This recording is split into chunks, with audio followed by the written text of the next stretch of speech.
Page layout গত ক্লাসে আমরা আলোচনা করেছিলাম। প্যারাগ্রাফ, এই প্যারাগ্রাফ থেকে আমরা গত ক্লাসে আলোচনা করেছিলাম ইনডেন্টেশন এবং স্পেশাল। ইনডেন্টেশনের দুইটা কাজ রয়েছে, একটি হলো আফটার আর একটি হলো বিফোর। কি বলেন? জি। এই ইনডেন্টেশনের বিফোর এবং আফটার কি কাজ বলেন দেখি। প্যারাগ্রাফটাকে ডান দিকে নেওয়া বা বাম দিকে কমানো বাড়ানো।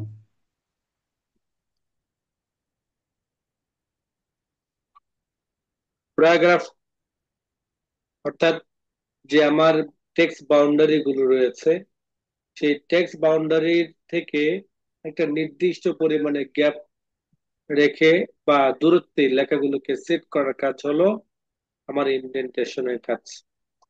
ইনডেন্টেশনের মধ্যে আমার স্পেশাল একটা কমান্ড রয়েছে। ইনডেন্টেশন তো আমার পুরো প্যারাটাই নিয়ে যাবে, তাই না? জি। ইনডেন্টেশন পুরো প্যারাটা পুরো নিয়ে যাবে। প্যারাগ্রাফ। যেমন আমি এখানে দিলাম 0.5, তাহলে কি করলো, পুরো প্যারাটা নিয়ে গেল কিনা? জি। কিন্তু আমি চাচ্ছি যে আমার নাম্বারটা এই জায়গায় বহাল থাকবে। নাম্বার ব্যতীত বাকি লেখাগুলো হাফ ইঞ্চি পরিমাণ দূরত্বে কি হবে, রেঞ্জ হবে। কি হবে? রেঞ্জ হবে। রেঞ্জ হবে। যেমন আমি এখানে 2 এবং 3টাকে সিলেক্ট করলাম, প্যারাগ্রাফে গেলাম, স্পেশাল থেকে আমি হ্যাঙ্গিং ক্লিক করলাম। এরপর আমি এখানে বসিয়ে দিলাম কতটুকু পরিমাণের দরকার। যেমন আমার 0.5 ইঞ্চি। দেন ওকে বাটন প্রেস করেন। এখন দেখেন, আমার এই দেখেন, ঠিক এই পরিমাণ সিরিয়ালের মধ্যে আমার লেখাগুলো কি হয়ে গেছে, সেট হয়ে গেছে।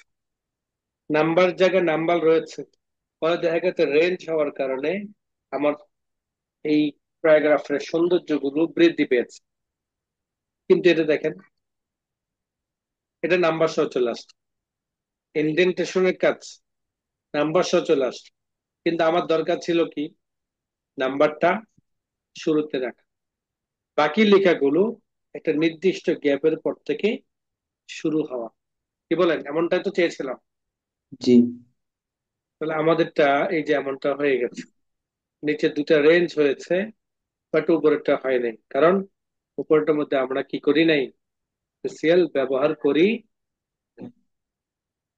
এখন এখানে একটা মজার জিনিস দেখেন, এই জায়গার মধ্যে এই ফরম্যাটটার মধ্যে আমরা এই ফরম্যাটটা ব্যবহার করতে চাই। তো আমাকে যে কাজ করতে হবে, এই প্যারার মধ্যে যখন মাউস পয়েন্টারটাকে রাখবো, দেন ফরম্যাট পেইন্টারে ক্লিক করার পরে এই প্যারার মধ্যে ক্লিক করব।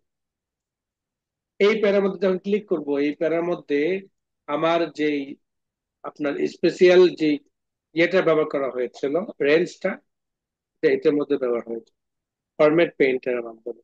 দেন শুরুতে একটা ট্যাব দেন, দেখেন রেঞ্জ হয়ে গেছে সব, নাম্বার গুলো সব এক জায়গায়, আর বাকি সব লেখাগুলো আরেকটা জায়গায়, একটা নির্দিষ্ট পরিমাণের দূরত্ব।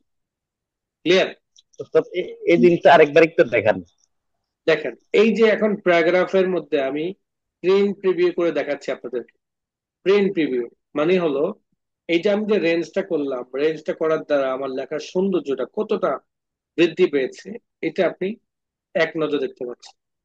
আমি এখান থেকে কালার গুলো উঠাই দিলাম, আমি যে এখানের মধ্যে ফিল কালার ব্যবহার করেছিলাম। এবার আবারও প্রিন্ট প্রিভিউতে গেলাম, দেখেন 1 2 3, এই যে আপনারা বইগুলোতে দেখেছেন না এভাবে রেঞ্জ করা থাকে, জি।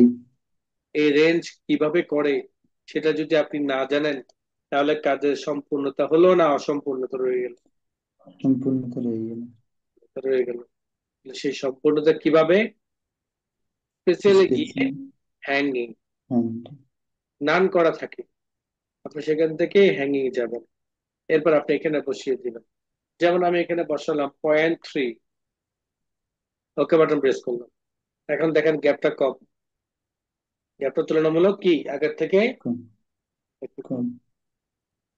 আবার আমরা গেলাম, এখান থেকে যদি আমরা হ্যাঙ্গিং না দিয়ে যদি ফার্স্ট লাইন দিই, তখন হবে হলো আমার ওই যে আমরা যে প্যারা শুরুতে একটা স্পেস গ্যাপ দিতাম, ওই ধরনের একটা গ্যাপ। দেখেছেন? জি। এই যে প্যারা শুরুতে প্রথম লাইনের লেখাটাকে একটু দূরত্ব থেকে শুরু হয়। আপনারা যারা উপন্যাস পড়েন দেখেছেন যে একটা প্যারার শুরু যে প্রথম লাইনটা আছে একটা নির্দিষ্ট পরিমাণ দূরত্বের পর থেকে শুরু হয়। ওই কাজটা করতে হয় ফার্স্ট লাইনের মাধ্যমে। ওই কাজটা করতে করতে হয় ফার্স্ট। First line. আর যদি হ্যাঙ্গিং দেন তাহলে হবে রেঞ্জ। তাহলে কি রেঞ্জ। ওকে। এই ক্ষেত্রে একটু যদি বুঝিয়ে দিই আপনাদের, 0.5 ইঞ্চি দিলাম, এই জায়গার মধ্যে কিন্তু আমি একটা ট্যাব ব্যবহার করেছি। কি ব্যবহার করেছি? ট্যাব। ট্যাব মানে কিবোর্ডের ট্যাব বাটন আছে কিনা দেখেন, যার যার কম্পিউটারের মধ্যে দেখেন কিবোর্ডের ট্যাব রয়েছে কিনা। যেমন দেখেন আমার এখানে যে আমি যখন ট্যাব দিব না, তখন আমার এই প্রথম লাইন ব্যতীত বাকি লাইনগুলো সবগুলো একটা নির্দিষ্ট গ্যাপের পরিবর্তন রয়েছে, কিন্তু এটা মনে হচ্ছে যে তুলনামূলক একটু এগিয়ে আছে, তাই না? দেখেন একটু জুম করে দেখেন, জি। এটার এই রেঞ্জে নাই আছে, জি না। মনে হচ্ছে যে একটু বাম দিকে চলে গেছে। আরেকটা দেখেন, এটা দেখেন, এটা তো স্পষ্ট বোঝা যাচ্ছে আমার এই লেখাগুলো এই সিরিয়ালে থাকার কথা, কিন্তু হওয়াটা মনে হচ্ছে যে এদিকে। তো এটা কেন হয়? এই জায়গার মধ্যে একটা টেপ বাটন প্রেস করতে হয়। কি করতে হয়? Tab button. টেপ। কিবোর্ড থেকে টেপ বাটন। কিবোর্ডের টেপটা কোথায়? ছবি দিয়ে আপনাদেরকে দেখাবো, সবাই তো পারেন, তবুও আরেকবার দেখাচ্ছি।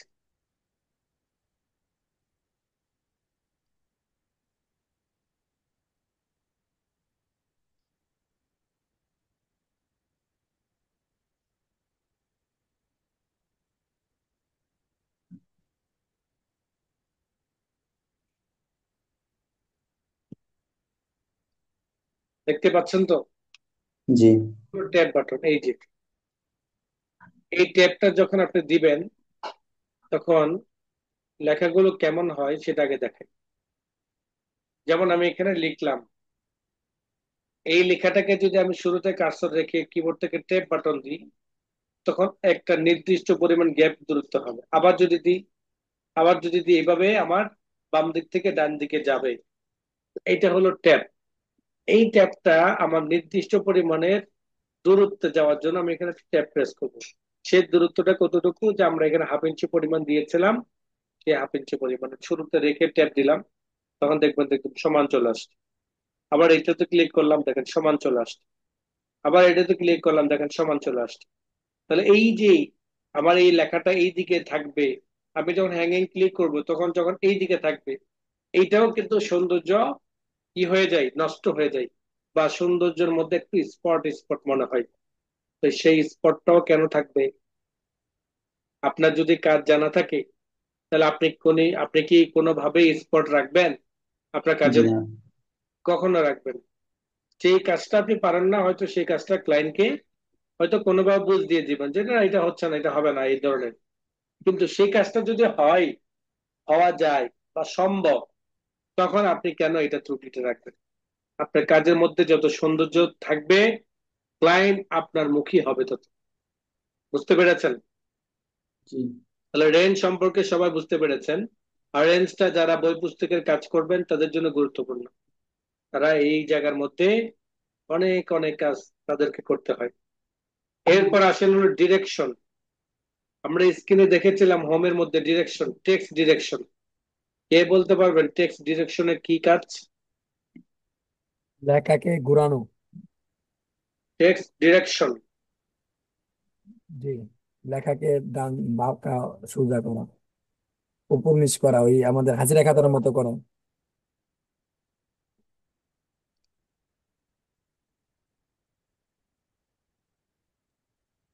রেয়াজাল শিটের উপরে যে বিভিন্ন বিষয় থাকে ওগুলাকে ঘুরানো, বিভিন্ন ভাবে ঘুরানো যায়। দেখেন, এখানে যে টেক্সট ডিরেকশনটা রয়েছে, এই টেক্সট ডিরেকশনটা হলো আপনার লেখাটাকে বাম থেকে ডান দিক মুখী, উপর থেকে নিচের মুখী, নিচ থেকে উপরমুখী লেখাটাকে করার জন্য এই টেক্সট ডিরেকশন। আর এইখানে যে টেক্সট ডিরেকশনটা রয়েছে, এখানে যে টেক্সট বাংলা। ডিরেকশনটা রয়েছে, সেটা হলো আপনার বাংলা এবং আরবি। আরবি, অর্থাৎ অ্যারাবিক মোড এবং জেনারেল মোড। ওই টেক্সট ডিরেকশনটা হলো আমার এই টেক্সট ডিরেকশন। এখানে বর্তমানে কি আছে? Left row, left to right. মানে বাম দিক থেকে, অর্থাৎ জেনারেল মোড। আমি যদি রাইট টু লেফটে ক্লিক করি তখন কি হবে? Arabic mode. অ্যারাবিক মোড হবে। ওকে। জি আর এর উপর আসলে হলো alignment, left, centre, right, justify, যে কাজগুলো আমরা এখান থেকে শিখেছিলাম সেই কাজগুলো, জাস্টিফাই। তারপরে আছে আপনার ডান পাশ, বাম পাশ, মিডলে, এই কাজগুলো আমরা এখান থেকে পেয়ে যাচ্ছি। ওকে। জি আমরা যে ভিতরে গেলাম, সেই ভিতরে যাওয়ার পেছনে অনেক কিছুই রয়েছে যেগুলো শর্টকাট ভাবে কিন্তু এখানে নেই। ওকে। যার কারণে জি আমরা ভিতর থেকে এটা জেনে আসছি, বুঝে আসছি। ঠিক পেজ সেট আপের কাজটাও আমরা ওখান থেকে বুঝে আসছিলাম। ওরিয়েন্টেশন, পেজটাকে পাশাপাশি নেওয়া, খাড়াখাড়ি নেওয়া, top bottom left right, paper, paper size ইত্যাদি গুলো আমরা শিখে আসছি কোত্থেকে? পেজ সেট আপ থেকে। পেয়েছি। এরপর আসেন অ্যারেঞ্জ। অ্যারেঞ্জ গুলো আমাদের টেক্সট বক্স, কি ধরনের টেক্সট বক্স, অবজেক্ট যেগুলো রয়েছে, শেপ, পিকচার ইত্যাদি গুলোর ক্ষেত্রে আমাদের কিছু সিলেকশনের কাজ, গ্রুপিং এর কাজ, অ্যালাইন্ড এর কাজ, রোটেট এর কাজ, এগুলো অ্যারেঞ্জ থেকে করতে হয়। এগুলো আমরা শিখে আসছি যখন আমরা টেক্সট বক্স গুলোর কাজ করেছিলাম, তখন এটা আলাদাভাবে স্বতন্ত্র মেনুতে শো করেছিল, সেখান থেকে আমরা শিখেছিলাম। এই যে মেনুগুলো রয়েছে, এই মেনুগুলোর মধ্য থেকে এগুলো, এই যে মেনুগুলো বর্তমানে দেখতে পাচ্ছেন, এগুলো কিন্তু পার্মানেন্টলি সেট করা থাকে। এগুলোর বাহিরেও আরো কিছু মেনু আসছিল যেগুলো আমরা শিখেছিলাম। এক একটা মেনুর মধ্যে নানান ধরনের কাজগুলো আমরা শিখেছি। তবে এই চারটা মেনু আমাদের খুব গুরুত্বপূর্ণ। চারটা মেনুর মধ্যে আমাদের আরো নতুন নতুন অনেকগুলো মেনু আসে। এই মেনুগুলো ব্যতীত আরো যে পাঁচটা মেনু রয়েছে, এগুলো হলো সাপোর্ট। বিভিন্ন ধরনের প্রয়োজনে আপনার লাগতে পারে কাজ করার জন্য। মেইন চারটা মেনু: ফাইল, হোম, ইনসার্ট এবং পেজ লেআউট। এই চারটার মধ্যে আপনার সকল কাজগুলো সেট করা আছে। এরপরে কি রয়েছে? রেফারেন্স। রেফারেন্সের মধ্যে কি রয়েছে? যেমন এখানে দেখতে পাচ্ছেন table of content, footnote, decision, caption, index, table, এগুলো এগুলো ম্যাক্সিমামই যারা প্রোগ্রামার্স তাদের সাপোর্টের জন্য, লিঙ্কের জন্য তারা এইখান থেকে তাদের সফটওয়্যার লিঙ্ক তৈরি করে এই অফিসিয়াল কাজগুলো সম্পন্ন করে। যেমন table of content. Table of কন্টেন্টের কি কাজ? টেবিল অফ কন্টেন্টের কাজ হলো, যেমন আপনি কোনো কিছু লিখেছেন, এখানে কিছু লিখেছেন, এখান থেকে কোনো একটা স্টাইল নিয়ে, ঠিক পরবর্তী পেজের মধ্যে আরো কিছু লিখেছেন, এখান থেকে আরেকটা স্টাইল নিয়ে, ধরেন এরকম বিভিন্ন ধরনের স্টাইল গুলো আপনি এখানে নিয়েছেন। আপনি চাচ্ছেন যে যে শিরোনামগুলো আপনি তৈরি করেছেন এই style থেকে, শিরোনামগুলো, এই শিরোনামগুলোর page এবং কত নম্বর পেজের মধ্যে লেখাগুলো রয়েছে, এটা আপনার সূচির মতো, ইন্ডেক্সের মতো আপনি আনতে পারেন। যেমন আমি এই জায়গার মধ্যে কন্টেন্ট অপশন, অনেকগুলো ফরম্যাট রয়েছে, কোন ফরম্যাটটা আপনার লাগবে সেই ফরম্যাটের মধ্যে এখন দেখেন আমার দুইটা কন্টেন্ট ছিল। একটা কন্টেন্ট হলো এই ব ব ব 3 নম্বর পেজ, যার কারণে এটা আসছে। আরেকটা কিন্তু আমার এটা আসে নাই, কারণ এটা আমার এই ফরম্যাটে, যে ফরম্যাটে আমরা করেছিলাম সেই ফরম্যাটের না। যেমন এখানে নিয়েছি, এই জায়গার মধ্যে আমরা কি করলাম? আপডেট করলাম। রেফারেন্সে গিয়ে যদি আমরা আপডেট টেবিল ক্লিক করি, আপডেট,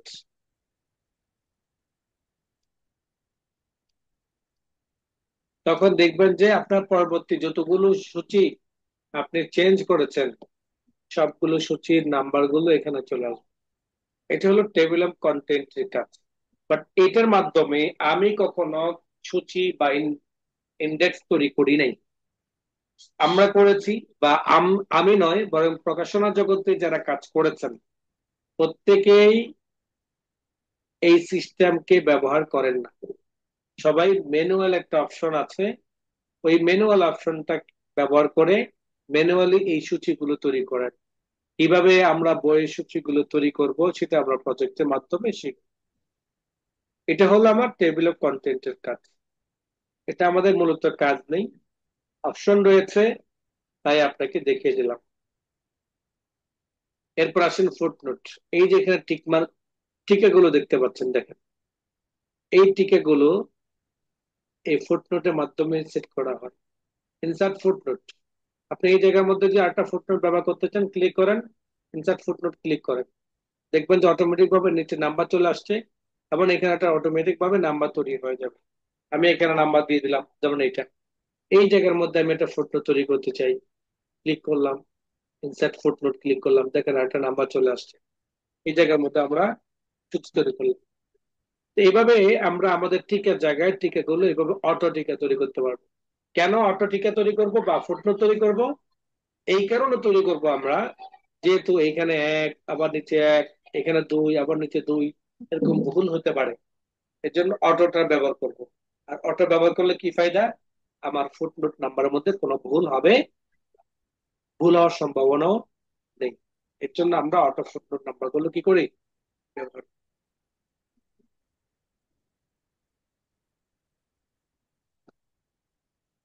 নেক্সট আসেন যে এই ফুটনোটটা আবার দুইটা অপশন রয়েছে, insert end note, actually insert footnote. ফুটনোটটা বুঝলাম, প্রতিটা পেজের নিচে একটা টিকা চলে আসবে, বাট ইন্ট নোট কোনটা? এন্ড নোট হলো অনেক সূচিগুলো বা আপনার টিকাগুলো দুই ভাবে বসানো হয়। অনেকে প্রতিটা পেজের মধ্যে বসিয়ে দেন, আবার অনেকে পুরা বই কমপ্লিট করার পরে সবার শেষে গিয়ে বসান।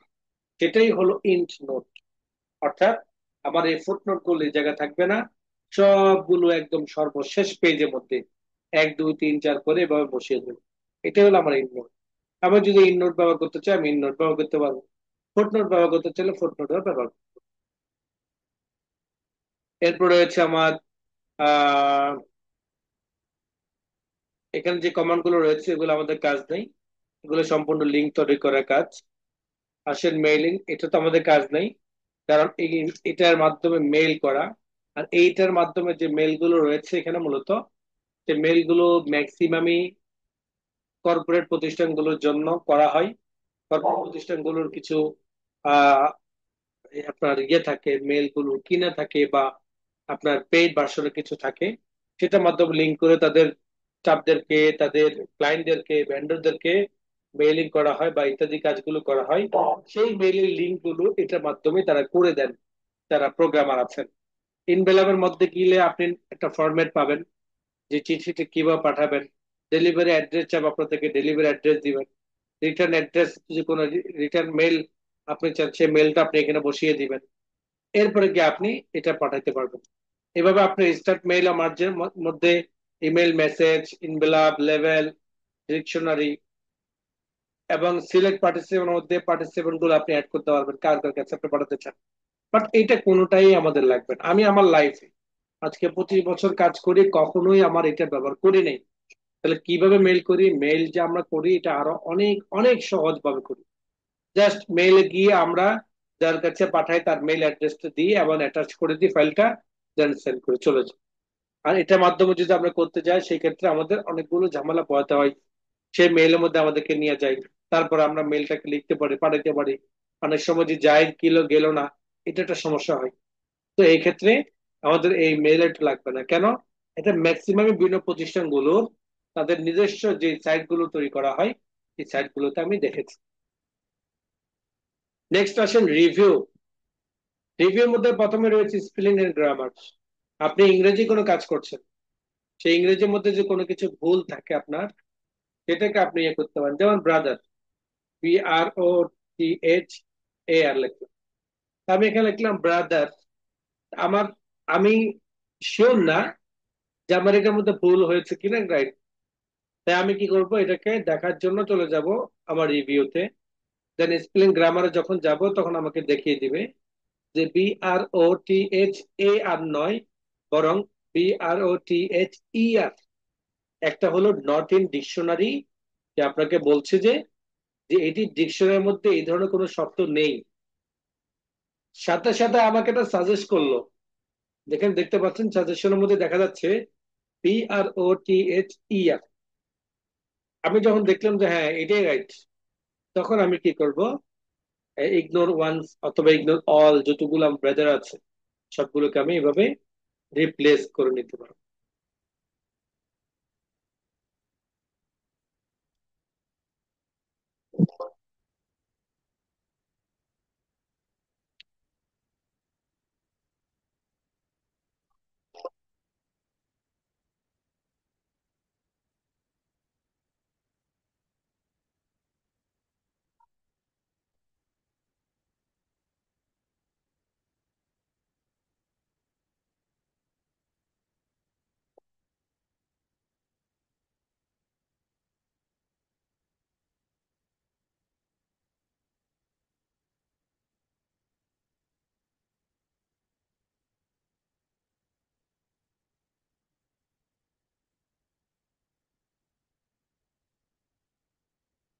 যেমন এখানে একটা শব্দ ইয়ে করলাম, মাদার্সে ক্লিক করলাম, দেন চেঞ্জ ক্লিক করলাম, ইয়েস ক্লিক করলাম, দেখেন আমার এটা মাদারটা ঠিক হয়ে গেছে। এইভাবে আমরা আমাদের ইংরেজির ক্ষেত্রে কেবল এই সংশোধনটা বা এই সেবাটা নিতে পারবো। দেন মাদারটা কি, অনেক সময় আমাদের তথ্য জানা দরকার হতে পারে ইংরেজির শব্দের অর্থ। শব্দটা যখন আমরা ক্লিক করব, দেন রিসার্চে ক্লিক করব, তখন আমাদের গোতে ক্লিক করলে তখন মাদারের বিস্তারিত বিবরণ চলে আসবে। আর যদি আমরা এটাকে ট্রান্সলেট করতে চাই, ট্রান্সলেট অনেক সময় আমাদেরকে ট্রান্সলেট করতে হয়। ট্রান্সলেট যদি করতে চাই তো ট্রান্সলেট করতে পারবো।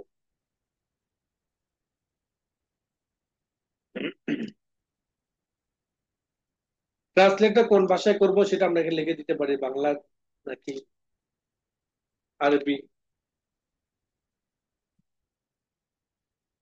সেটা আমরা এখান থেকে বসিয়ে দেবো কোন ভাষাটাই করব। তবে অবশ্যই এদের ডিকশনারির মধ্যে এগুলো থাকতে হবে। যেমন অ্যারাবিক আছে বাট বাংলা নেই, আমি অ্যারাবিক দেখলাম, দেন ওকে বাটন প্রেস করলাম, আরবিতে আমার ইয়ে চলে আসছে।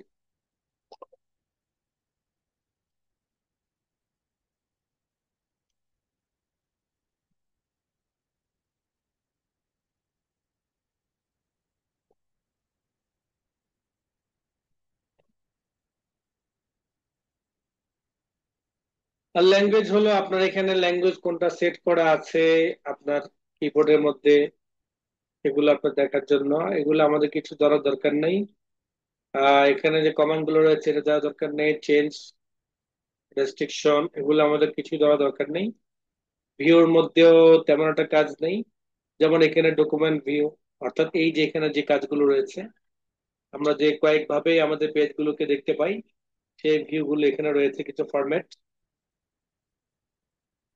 এখানে ওয়েব লেআউট রয়েছে, ড্রাফট রয়েছে, আউটলাইন, এগুলোকে পেজ মুড বলে। আপনাদেরকে একটা ক্লাসে বলেছিলাম এই পেজ মুড গুলো যে আমরা এখান থেকে চেঞ্জ করি, সেই পেজ মুডের কাজগুলো আমরা এখান থেকে করতে পারবো ভিউ থেকে।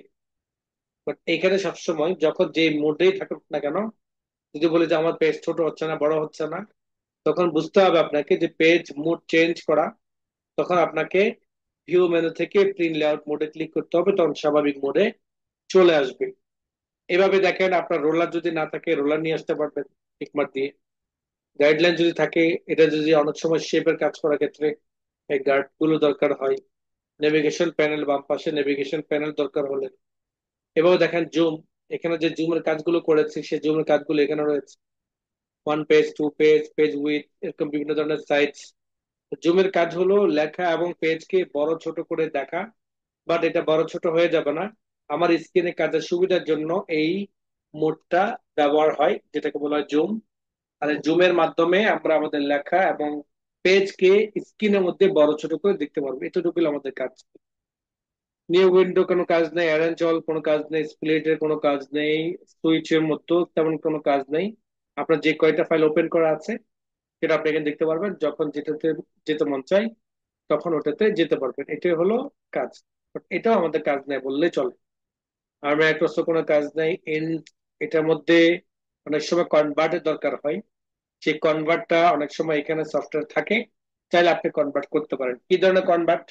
যারা অফিস পুরাতন মধ্যে রয়েছে, অফিস পুরাতন, অফিস 3, যাদের কম্পিউটার, তাদের কম্পিউটার মধ্যে বিজয় 3 সেট করা, বিজয় 3 থেকে বিজয় ক্লাসিকের মধ্যে কনভার্ট করা দরকার হয়। অথবা অনেক সময় ইউনিকোড থেকে ক্লাসিক, অথবা ক্লাসিক থেকে ইউনিকোড, এগুলোতে ব্যবহার করতে হয়। ইউনিকোড কি? অব্র, অর্থাৎ আমরা যে মোবাইলে, কম্পিউটারে, এই নেটের মধ্যে যে বাংলা ভাষাগুলো দেখতে পাই, এগুলো হলো অব্র লেখা বা ইউনিকোডের লেখা। এই ইউনিকোডের লেখাগুলোকে যদি আপনি বিজয়তে কনভার্ট করতে চান, তখন আপনি কনভার্ট করতে পারবেন এভাবে: Unicode to classic, classic to Bijoy, Bijoy to classic. এরকম তিনটা কনভার্ট এখানে পাবেন অ্যাড্রেসের মতো। আপনি চাইলে এখান থেকে কনভার্ট করতে পারবেন, আবার চাইলে নেট থেকেও আপনি কনভার্ট করতে পারবেন। নেট থেকে একসাথে অনেকগুলো করে কাজ করতে পারবেন একসাথে। আপনি চাইলে অনায়াসে কাজগুলো কনভার্ট করতে পারবেন যে কপি পেস্টের মাধ্যমে। তো এটা হলো মাইক্রোসফট ওয়ার্ড প্রোগ্রামের বিস্তারিত আলোচনা। এই যে আজকে এতদিন বা 18 থেকে 19টা ক্লাস বা 20টা ক্লাস আমাদের হয়েছে, তো এই 20টা ক্লাসের মধ্যে মূল শিখার বিষয়গুলো ছিল প্রোগ্রাম, কমান্ড, যেগুলোর মাধ্যমে আমরা আমাদের এক এক সময় এক এক ক্যাটাগরি কাজগুলোকে সুন্দরভাবে সাজিয়ে গুছিয়ে উঠাতে পারি। এই কমান্ড গুলো আমরা শিখেছি। সাথে সাথে গত ক্লাসের পূর্বের ক্লাসে কিছু প্রজেক্ট দেওয়া হয়েছিল, আগামী ক্লাসে ইনশাল্লাহ কিছু প্রজেক্ট দেওয়া হবে, এবং পরবর্তী ক্লাসটাও কিছু প্রজেক্টে কাজ করা হবে। তার পরবর্তী ক্লাস থেকে আমরা ইনশাল্লাহ মাইক্রোসফট এক্সেল প্রোগ্রামে চলে যাব। আগামী ক্লাস হলো আমাদের সোমবার, পরবর্তী ক্লাস হলো আমাদের বৃহস্পতিবার, এবং পরবর্তী ক্লাস 4 তারিখ শনিবার। শনিবার থেকে আমরা আমাদের মাইক্রোসফট এক্সেল প্রোগ্রামে যাব, অর্থাৎ হিসাব নিকাশের যে সফটওয়্যারটি রয়েছে সেই সফটওয়্যার যাব। সেটার মধ্যেও আমরা অনেক মজার মজার কাজ শিখতে পারবো, যেটা কল্পনাও আপনি করতে পারেন নাই, যে কম্পিউটার আসলে কি এত সুন্দর ভাবে, নির্ভুল ভাবে, এত দীর্ঘ সময়ের, দীর্ঘদিনের কাজগুলো মুহূর্তে করে দিতে পারে। এটা আপনি কোনো কল্পনা করতে পারবেন না। ওই কাজগুলো ইনশাল্লাহ আগামী শনিবার থেকে আমরা শিখবো, ভালোভাবে শিখবো। এই নিয়ত করে সবাই পূর্ব থেকে পড়তে থাকবে ইনশাল্লাহ।